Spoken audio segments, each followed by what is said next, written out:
easier and more fun for you, would you be interested?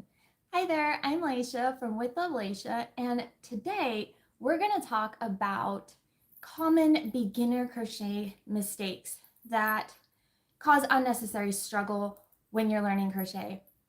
I'm going to share 5 things I wish I knew as a beginner that are going to skyrocket your crochet skills and make the entire experience so much more enjoyable. And because learning without action isn't very useful, in the description, I've linked a free crochet scarf pattern for you that will help you practice what you learned today. And no pattern reading skills required. It's written just like I'm speaking to you, and it comes with a video tutorial. So make sure you check that out. All right, let's jump in. I've got some notes here.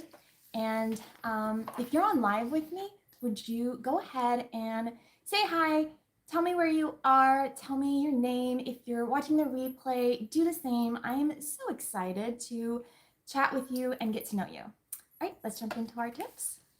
So my first tip is there's no right way to hold a crochet hook. I struggled with this so much as a beginner. I was watching tutorials that I just couldn't hold the hook the way that they were showing it in the tutorials and the way my mom was teaching me, and it really held me back from learning. I had a really hard time doing the movements that are required with crochet, holding the hook the way that I was being taught to hold it, until I finally gave up and I decided, you know what, I'm just gonna hold it the way that I want, and I want to get started learning. I want to actually be able to crochet something. That was the moment that learning really took off for me, that I was actually able to dive into crochet and actually make some projects. So it turns out that everyone that I was watching was holding their crochet hook with a pencil grip. And I am more comfortable holding my crochet hook as a knife hold. So honestly, hold your hook the way that you're comfortable. Those are 2 common ways of holding a crochet hook, but they're not the only way. So the right way to hold it is going to be what's comfortable for you. And tip number 2 is you don't need expensive tools to start crocheting. You really only need 3 things to get started. And I know when you go on, or when I went on social media as a beginner, Instagram and Pinterest, I would see all these designers with these fancy designer crochet tools and all these cool things that did all this cool stuff. And you really don't need that when you get started. It can actually get kind of overwhelming, and you don't really know if this is something that is going to click for you, that you're going to want to invest in. So it's good to just start with the basics and just stick with, really economical crochet tools. So the first 3 things that you need are going to be a crochet hook, some yarn, of course, and a yarn needle or darning needle. And you can get all of these actually in a set. I got my first set on Amazon for like $15 or something like that. And it came with 14 crochet hook sizes. They were all ergonomic crochet hooks. And it also came with stitch markers. That's probably the 4th thing I would recommend if you're a beginner. Definitely you want to invest in stitch markers. And it came with like so much more stuff, so many yarn needles, so many stitch markers, 14 crochet hooks, and some scissors. But you really only need those 4 things. You need a crochet hook, you need some yarn, you need a yarn needle or darning needle to sew in your ends when you finish your project, and you need some stitch markers because those will really help you count your stitches, keep your edges straight. I've done a whole video on that. You can check it out. It's called the One Life Changing Crochet Tool. And you can also find a set for all these things from Amazon linked in my description. I love it. Honestly, so economical. So that would be my next tip. And also, when you're going for crochet hooks, the reason I went for ergonomic crochet hooks is because they're easier to hold. As a beginner, those thinner hooks can be kind of difficult. And I have my set here, actually. Let me show you the things I'm talking about. So this is an ergonomic crochet hook. It has this rubber grip on it, and it's just gonna make it a lot easier to hold. So I actually crochet like this, and the pencil hold is like this. So these hooks are a lot more comfortable if you're holding your crochet hook like this, especially. These are yarn needles or darning needles. You can get them in plastic or in metal. They just have a really large eye on them, which helps your yarn go through it. And you can sew in your ends with this. Plastic ones are great for more chunky yarns. And then stitch markers. I'm sure I have one here somewhere. I keep them in my purse. So this is a stitch marker. And then, of course, you guys know yarn, right? Everybody knows yarn. So that's tip number 2. And tip number 3, I have some notes so that I don't forget, is going to be start with small projects.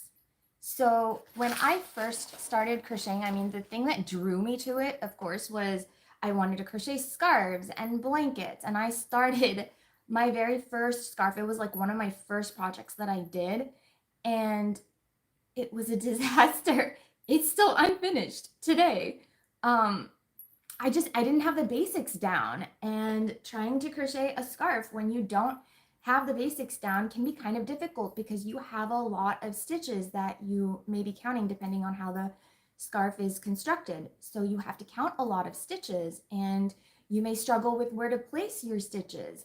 Not to forget the fact that these projects take a long time, so you don't really get that instant gratification of, hey, I learned something and look, now I have a finished project to show for it. So I would highly recommend, when you're first starting out, go for projects like coasters, hot pads, dishcloths. Scrunchies are fantastic. They're so fun. Bookmarks, keychains. These are going to be projects that will give you that quick win that you want when you're learning something new. And they're just going to be a lot of fun to work through. They're also really fantastic items to gift. So, you know, that's always fun, right? You get to crochet a handmade gift and actually give it to somebody with love. So, yeah, I would suggest start with those items first. And you can find a lot of those, by the way. Shameless plug. You can find tutorials for a lot of those on my channel. I have a bookmark tutorial, a keychain tutorial. I've done some granny square dusters. Granny squares are great to learn. And you can find a couple pot holder, hot pad videos. So go check those out. I'm sure you'll enjoy them. They're all beginner friendly, and you'll have a lot of fun. My tip number 4 is use chunky yarn and a bigger hook. So when you are ready to actually dive into those crochet scarves and blankets, I highly suggest, don't try to do it with medium weight yarn. Don't try to do it with like a level 4 or a level 5 yarn. Go for something that is like, don't try it in a level 3 or a level 4 yarn. Go for something that is a level 5 or a level 6. It's going to be a lot easier for you to hold and work with the yarn. The crochet hook will be bigger, so it will be easier for you to hold the hook as well. And I think I have one of those hooks here. I just want to show you the difference. So imagine working with something, come on, like this, like trying to hold this, as opposed to trying to hold something like this, right? It's going to be a lot easier for you to hold a bigger hook, especially when you're first starting out, than it is to grip onto something that's this thin. So yeah, go for chunky yarn and a bigger hook. Your stitches will be easier to place. You'll be able to see your stitches more clearly. You'll be able to feel the yarn, the way that you hold it and the grip of it much better. It won't be slipping and sliding through your fingers like a more thinner yarn will. And you'll also have less stitches in your project, so you won't have to worry about counting as many stitches and then missing stitches. So it's really great for all those reasons. Also, your project will work up a lot faster. And again, that's really great when you're starting out because it gives you a really quick win. So definitely do chunky yarns. I have used chunky yarn in the pattern that's linked in the description, that free scarf pattern. And I've also used blanket yarn for a couple projects. I really like blanket yarn. I know it's not a favorite for a lot of people, but I love it. So definitely try it out and tell me what you think. I would love to know if it works for you as well. It's just easier to work with than some of the more acrylic thinner yarns. And I wouldn't do anything thicker than a level 5 or 6 weight yarn because those become heavy, especially as you're crocheting a scarf, or definitely as you're crocheting a blanket, because it can be really hard on your shoulders as you're building that muscle memory to hold up all that weight and continue crocheting once you're like more than halfway through the project. So stick to like a level 5-ish. 6 is good too. Okay, tip number 5. This is my favorite tip of all the tips. Try the corner to corner crochet stitch. It's also called a C to C. I absolutely love this stitch. Sorry, give me 1 second. So I waited way too long to try this stitch out, and I was just intimidated by it because it's not crocheted in rows, it's crocheted in little squares, and learning the order of the steps just seemed really intimidating. And then of course everybody was telling me when I started out that, oh, you need to learn to crochet in rows first. Yes, you do need to learn to crochet in rows, but the thing is, when you're crocheting in rows, you have to count a lot of stitches and you have to be able to see those stitches clearly. So that can be a bit of a challenge when you're starting out. It's easy to miss stitches. It can be a little challenging to know where your first and last stitch goes. That is a common struggle for all beginners. And with the corner to corner, you don't have any of those issues. You are just crocheting 4 stitches at a time.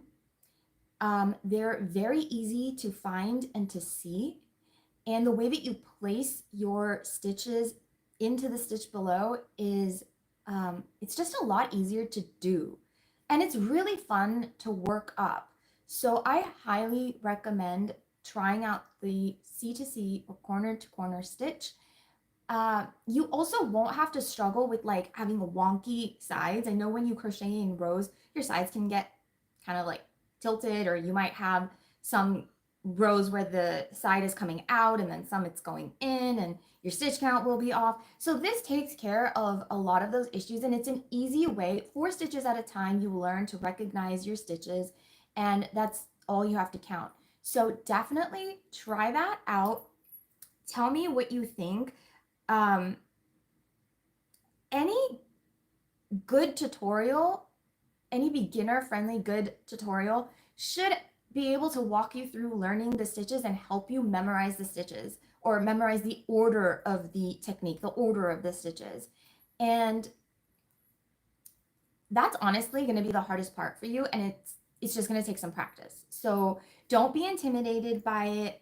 Try it out. Tell me what you think. I would be really excited to know if it is as helpful for you, because it really changed the game for me, and I just fell in love with it. I mean, honestly, if I could just crochet everything in a corner to corner now, I would. Blankets are really fun. So if you want to do a blanket, that's a great blanket to start with. Doing a corner to corner stitch would be a really fun blanket, especially if you're a beginner. Doing a corner to corner scarf would be fun. The only thing is you would just have to kind of learn and memorize how to turn your rows. That's the only real difference. But I think it's doable. You can do it. And you need to know the double crochet stitch for it. So as soon as you learn the double crochet stitch, this is a great technique to practice that stitch as well. definitely go look up a corner to corner. I don't have any tutorials on that, but there are so many talented teachers on YouTube and designers that have done really great tutorials on it. So check that out and tell me what you think. And my bonus tip for today, crochet is an art. It is not meant to be perfect. I spent way too much time in the beginning struggling and wanting all my stitches to be perfect and ripping out my stitches, frogging. It's called frogging when you rip out your stitches. Ripping out my projects and just starting over because it didn't look perfect and I wanted all the stitches to be completely uniform. I'm a perfectionist, can you tell? I'm a recovering perfectionist. And it's just, crochet, it's handmade, it's an art, and I would definitely highly suggest and encourage you to focus on progress over perfection, because you're going to drive yourself crazy if you're trying to make all your stitches look perfect and you're undoing your project every time you make a mistake. Many mistakes don't matter. Once you have completed the project, you won't see all those tiny little details and mishaps that you've had as you've crocheted along. And some of the fun of a project too is the funny little mistakes and things that happen as you're crocheting. All of those mistakes are learning experiences. They make you a better artist. So look at the final project, enjoy that, enjoy the experience, because we learn to crochet and we create because it makes us feel good. So if it's not making you feel good, what's the point, right? So definitely focus on your experience as opposed to having each and every step be perfect, because I promise the final product is going to be worth it and nobody's going to see those tiny little mistakes. And it's handmade, right? It's not machine made. That's the beauty of crochet. It's handmade, and the imperfections are proof of the fact that you made it with your own hands. So enjoy that and be proud of it. And that does it for my tips today. So let's recap really quickly. Tip number 1 is there is no right way to hold a crochet hook. The way that you're comfortable is the right way for you. Tip number 2 is you don't need expensive tools. I lost my notes. You don't need expensive tools to start crocheting. You can just dive right in. You just need yarn, a crochet hook, a yarn needle or darning needle, and stitch markers. I use kitchen scissors, by the way. Just like, seriously, I use kitchen scissors. I don't have fancy crochet scissors. Tip number 3 is to start with small projects because they're going to give you that quick win. Tip number 4 is going to be use chunky yarn and bigger crochet hooks, especially when you start with scarves and blankets. Again, it'll give you that quick win and it will be easier to work with. Tip number 5 is to definitely try out the corner to corner stitch as soon as you've learned the double crochet. And tip number 6 is to enjoy the experience and the process and not focus on those mistakes that don't matter in the end. So that does it for me today. I hope you enjoyed this live with me. I love being here live with you guys. It's so fun for me. I love getting to know you. So I hope you enjoyed it as well. I hope these tips are helpful for you. And in case you missed it, definitely head to the description and grab that free crochet scarf pattern. It will help you practice the tips that we learned here today. And it's written in plain English, just like I'm speaking to you, so you don't need to know how to read a pattern. It comes with a video tutorial to give you that extra bit of clarity and confidence. So it's a great resource. Definitely make sure to grab that. And I was going to show you guys a kitten, but they're all hiding. I have foster kittens running around here, and I was actually really afraid that they were going to knock my camera over. But now that I want to share them with you, they're all hiding under the bed. So maybe next time. Thank you so much for spending your time with me and being here with me today. And until next time, keep crocheting with love and patience. Bye.